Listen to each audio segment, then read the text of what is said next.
As the 3D printing revolution advances in unexpected ways, the variety of projects created with this technology grows.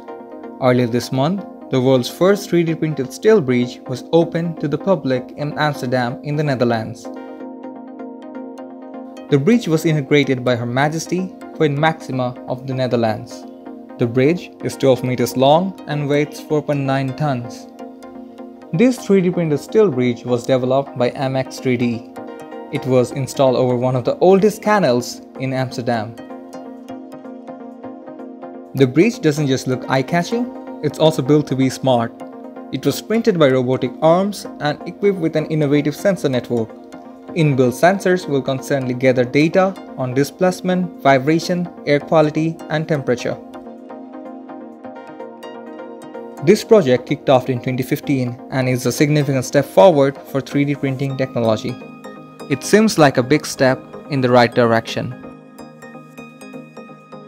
Ishman Brahim Karib, ULAB TV.